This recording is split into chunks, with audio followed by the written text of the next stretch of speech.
Welcome back to another episode of the Watch Monkey.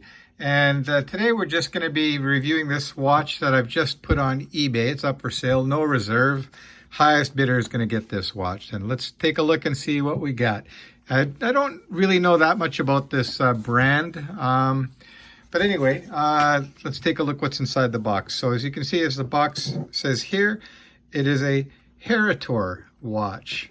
So let's open her up and see what we got. So we open up the box and there she is in all her glory. And I guess they call this the watermelon color. Yeah, I don't know what to say. Yeah, it's very bright. It's a pretty cool watch. Let's see what else is in the box. Okay. Yeah, you've got some gel there to keep moisture at bay. You got the extra links here. I've sized this bracelet just to give it a try on my 7-inch wrist. I will put it on wrist in a moment. But for now, let's just quickly take a little bit of a look at this watch. I'll remove this and just a protective film there. So here's the watch. Let me just zoom in a little bit on that. And you can see it's a nice watch. It's not bad at all. Not an expensive watch. I know some guys on eBay are asking stupid prices like $400 or $500 US. I can't see it selling for that, especially with the movement that's in it. It's not a bad movement that's in it. It's the Seiko NH35, which is a great movement. That's just not an expensive movement. So take a little bit of a look here at the dial. You can see it's nicely done. It's got your typical date at the 3 o'clock. It's got a rotating bezel, and you can see here it has a nice click to it. It's very solid. There's no real back play, so the bezel action is very good, and it lines up perfectly, as you can see. So there you go. The case, of course, is made of stainless steel. It's got a Jubilee style bracelet. And it's also, of course, made of stainless steel. It's got a fold over clasp here. So you just flip that open. You press these two buttons here and it opens up. And you can see it's a little bit of a cheaper bracelet, or at least the buckle system.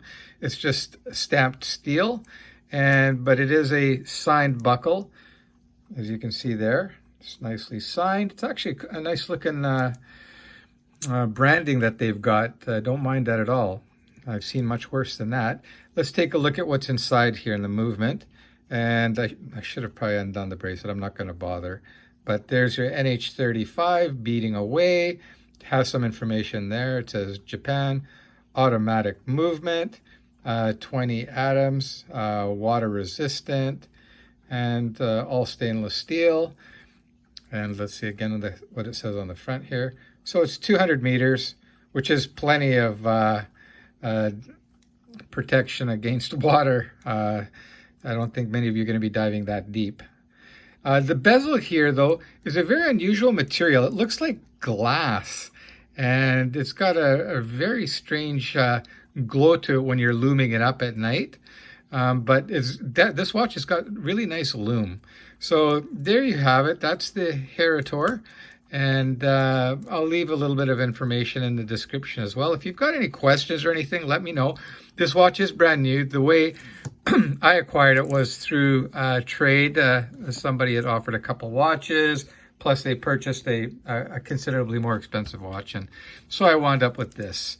And that's why I'm selling it. It's just not my cup of tea. Plus, I've already got enough watches. I got to get rid of some. But here, let me throw that on wrist for you guys. Again, my wrist, for those of you that don't know, is 7 inches. And that's what it looks like on a 7-inch wrist. So I don't know. I think it looks pretty decent. Not too bad at all.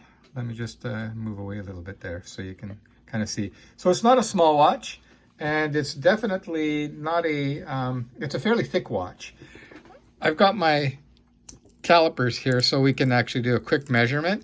Now, if you notice too, the bezel here is actually wider than the case.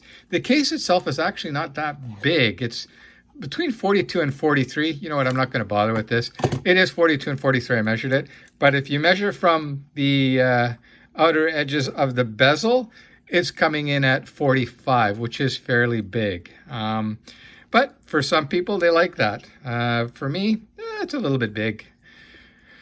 But yeah, that's it. So if you got any questions, let me know and hit me up if you're interested in it. Like I said, it is currently on eBay. No reserve, so I don't know what it's going to go for. Oh, another thing I should mention too, the glass here is sapphire. The build quality is good. There's no problems with the build quality at all with this watch. It's solid as can be.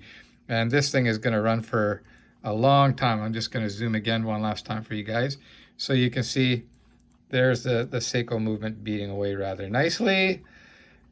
And then I'll just quickly go around the case here so you can see what it looks like.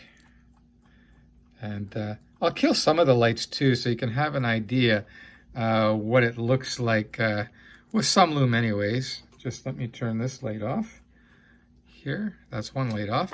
And I'm going to reach over here and turn my other light off too. Hang on a sec. Okay. So you can see there, and it's still fairly bright here, but you can see it's already starting to glow quite nicely. So again, that's the Heritor. I guess they classify it as a 45 millimeter, even though it's really not. The case is actually smaller than that. It's just from bezel. The bezel diameter is 45 though. And it's a decent little watch for somebody out there. All right, so that's it. Take care. Please leave a comment, a like, a subscribe, and see you on the next one. Take care, guys.